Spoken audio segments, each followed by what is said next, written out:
তো আজিৰ ফাৰ্ষ্ট কুৱেশ্যনটো হ'ল খালী ঠাই পূৰণ কৰা আৰু এইটো কুৱেশ্যন বহুতো কৰাৰ নিয়ম আছে তো মই শৰ্টকাট নিয়মটো কৈ আছোঁ ফাৰ্ষ্টত দি আছে MC আৰু লাষ্টত দি আছে MC তো ইয়াত M আছে ইয়াত নিশ্চয় C হ'ব আৰু এতিয়া হ'ল CA তো ইয়াত C আছে ইয়াত A হ'ব ঠিক আছে A হ'ব আৰু ইয়াত C আছে ইয়াত A হ'ব য'ত C আছে তাত A হ'ব আৰু CAM তো ইয়াত CA ইয়াত M হ'ব আৰু CA ইয়াত M হ'ব CA ইয়াত M হ'ব তো মেইন কথাটো হ'ল MCA MCA MCA MCA MCA MC তো কি হ'ল ACMMMA তো অপশ্যন নম্বৰ ক'ত আছে ACMMMA তো অপশ্যন নম্বৰ A ৰাইট হৈ যাব তো নেক্সট প্ৰশ্নটো হ'ল এইটো আৰু এইটো কৰাৰ আৰু এটা নিয়ম আছে যেনে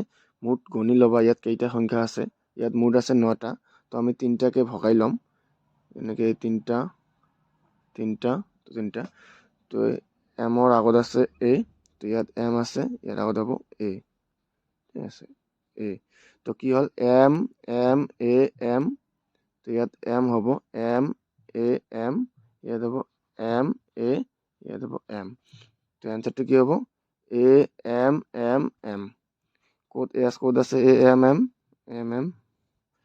লাষ্টত আছে AMM option number D 3 number প্ৰশ্নটো হ'ল এইটো তো ইয়াত 1ৰ লগত 4 যোগ কৰিছে 5 হৈছে 5ৰ লগত 8 যোগ কৰিছে 13 হৈছে আৰু 13ৰ লগত 12 যোগ কৰিছে 25 হৈছে আৰু 25ৰ লগত 16 যোগ কৰিছে 41 হৈছে তো 41ৰ লগত 20 যোগ কৰিছে 61 হৈছে তো 61ৰ লগত 24 যোগ কৰিছে কিমান হ'ব 4 আৰু 5 আৰু 6 2 8 85 তো 85 ক'ত আছে অপশ্যন নম্বৰ D তো নেক্সট 4 নম্বৰ প্ৰশ্নটো হ'ল এইটো আৰু ইয়াত কি কৰিছে ফাৰ্ষ্ট 1ৰ কিউব কৰিছে 1ৰ কিউব কৰিলে 1 হয় তাৰপিছত 3ৰ কিউব কৰিছে 3ৰ কিউব কৰিলে 27 হয় তাৰপিছত কি কৰিছে 5ৰ কিউব কৰিছে 5ৰ কিউব কৰিলে 125 হয় তাৰপিছত কি কৰিছে 7ৰ কিউব কৰিছে 7ৰ কিউব কৰিলে 343 হয় তো ইয়াত কি হৈ আছে 1ৰ পৰা 3 হৈছে 3ৰ পৰা 5 হৈছে 5ৰ পৰা 7 হৈছে মানে 2 কৈ বাঢ়ি গৈ আছে তেতিয়া কি হ'ব 9 হ'ব 9ৰ কিউব কৰিলে অযুগ্ম গৈ আছে বা 2 বাঢ়ি আছে একে কথা তো এতিয়া 9ৰ কিউব হ'লে 81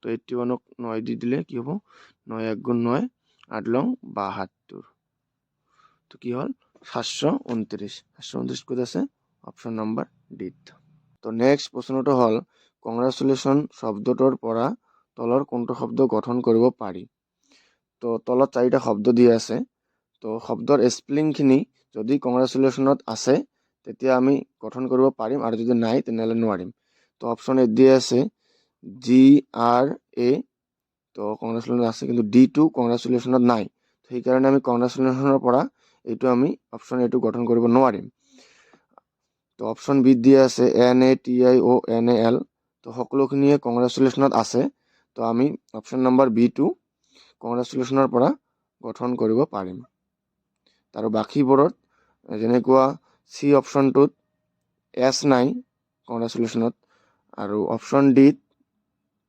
E2 নাই কংগ্ৰেচুলেশ্যনত নেক্সট 6 নম্বৰ প্ৰশ্নটো হ'ল এক্সামিনেশ্যন শব্দটোৰ পৰা তলৰ কোনটো শব্দ গঠন কৰিব নোৱাৰি তো আগৰটো আছিল গঠন কৰিব পাৰি এইটো হ'ল নোৱাৰি তো ঠিক তেনেকৈ অপশ্যনত যিখিনি দিয়া আছে সেই শব্দখিনি যদি এক্সামিনেশ্যন শব্দটোত আছে তেনেহ'লে পাৰি আৰু যদি নাই তেনেহ'লে নোৱাৰি তো ইয়াত কৈছে নোৱাৰি তেনেহ'লে কোনটো নাই সেইটো চাব লাগে তো ইয়াত আছে XAXTION তো ইয়াত সকলোখিনিয়ে আছে এক্সামিনেশ্যনত তো অপশ্যন বি দি আছে NOMN তো ইয়াতো সকলোখিনিয়ে আছে অপশ্যন চিটো সকলোখিনি আছে, কিন্তু অপশ্যন ডিত চোৱা ইউটো আমাৰ এক্সামিনেশ্যনত নাই। তো যিহেতু নাই ইটো, তেনেহ'লে কৈছে নোৱাৰি, তো অপশ্যন ডিটো ৰাইট এনচাৰ হৈ যাব। নেক্সট প্ৰশ্নটো হ'ল ইংৰাজী অভিধান অনুসৰি তলৰ শব্দবোৰ ক্ৰমত সজোৱা। তো ইয়াত কি আছে, আই এম পি ছেম আছে, আই এম পি ঠিক আছে। তাৰপিছত অ' আছে আমাৰ 15ত, তাৰপিছত ওৱান আছে এ আছে 1ত, আৰু আৰ আছে 18ত, তাৰপিছত ইয়াতো আৰ আছে 18ত, ঠিক আছে। তাৰপিছত তেনেহ'লে আমাৰ কি হ'ব, ফাৰ্ষ্ট এইটো হৈ যাব 2 ক'ত আছে, ফাৰ্ষ্ট অপশ্যন বিত আৰু অপশ্যন ডিত। 2ৰ পিছত হৈ যাব 1, কাৰণ 15, আৰু 1 ক'ত আছে, ইয়াতো আছে। তাৰপিছত 1ৰ পিছত হৈ যাব যিটো 18 দুটাতে আছে 18, তাৰপিছত 18ৰ পিছত আছে অ' আছে আমাৰ, আৰৰ পিছত অ' ছেম আছে, ঠিক আছে, ভি ছেম আছে, তাৰপিছত আই আছে আৰু ই আছে। তো আমাৰ আই হৈ যায় 9ত আৰু ই হৈ যায় 5ত। তো আমাৰ 4 নম্বৰটো আগত আহিব। তো ইয়াত 4টো আগত আছে, ইয়াত 3টো আগত, তো option number B right answer. তো নেক্সট প্ৰশ্নটো হ'ল ইংৰাজী অভিধান অনুসৰি তলৰ শব্দবোৰ অনুক্ৰমে সজোৱা, ঠিক আগৰ দৰে। তো ইয়াতো কি আছে, এ কিউ ইউ, এইটো ছেম আছে, এ কিউ ঠিক আছে। তাৰপিছত ই আছে 5ত, এ আছে 1ত, আই আছে 9ত, তাৰপিছত এ আছে 1ত, ঠিক আছে। তো আমাৰ ইয়াত 1 আছে, তো আমাৰ আৰ আছে কিমান, 18ত, টি আছে 20ত। তো আমাৰ ফাৰ্ষ্ট হৈ যাব 2, তো এইটো আহিব, আৰু নহ'লে নাই। তো তাৰপিছত 2ৰ পিছত 4 হ'ব, 2ৰ পিছত 4, তো আমাৰ ফাৰ্ষ্ট এনচাৰ ডাইৰেক্ট ওলাই গ'ল, অপশ্যন নম্বৰ চি, কাৰণ ফাৰ্ষ্ট 2 আহিব, 2 কোনো অপশ্যনতে নাই আগত, তো অপশ্যন নম্বৰ চি। নেক্সট প্ৰশ্নটো হ'ল তলত দিয়া বিলাকৰ সংবিধানৰ কোনটোৱে অৰ্থপূৰ্ণ ক্ৰম সূচাব। তো ইয়াৰ ঠিক আগৰ দৰে, কিন্তু এইটো অলপ বেলেগ। যেনেকৈ ইয়াত দিয়া আছে সন্ধিয়া, ইয়াত দিয়া আছে প্ৰভাত, দুপৰীয়া, ৰাতি। তো আমি সকলোৱে জানো প্ৰভাতটো ৰাতিপুৱা হয়, ঠিক আছে। তেনেহ'লে ফাৰ্ষ্ট আহিব 2, তো অপশ্যন এ নহ'লে বি। তাৰপিছত প্ৰভাতৰ পিছত আমি জানো ৰাতিপুৱাৰ পিছত দুপৰীয়া হয়, ঠিক আছে। তো 2ৰ পিছত 3, অপশ্যন চি, অপশ্যন বি। তাৰ দুপৰীয়াৰ পিছত সন্ধিয়া হ'ব, সন্ধিয়াৰ পিছত ৰাতি হ'ব। তেনেহ'লে 2, 3, 1, 4, অপশ্যন নম্বৰ বি হৈ যাব ৰাইট এনচাৰ।